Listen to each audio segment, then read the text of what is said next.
timu ya munoda yapinda nandare uyamuone. Iyo timu ya munoda yapinda nandare uyamuone. Iyo vana babaro vaimeterwa vana mai gororo. Vana babaro vaimeterwa vana mai gororo.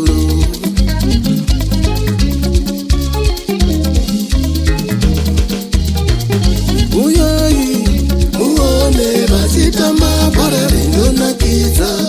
Uyai muone vasitamba bora rinonakidza. Famba zvako timbare fambaire chauya chazunguza. Famba zvako timbare fambaire chauya chazunguza here.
Welcome.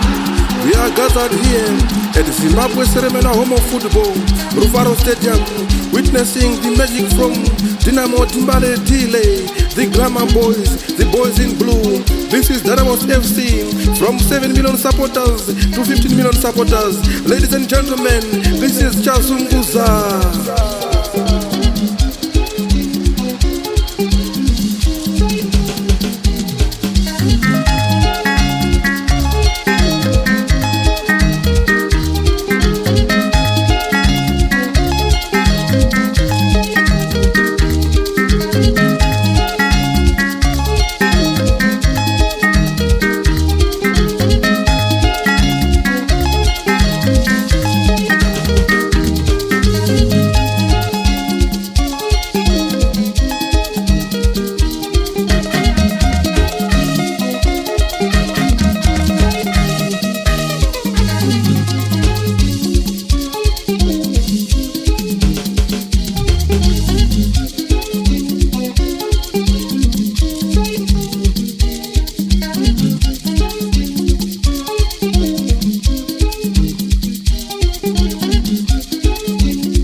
Yeseri kupara chawina chazunguza. Nyika yeseri kupara chawina chazunguza. Nyika yeseri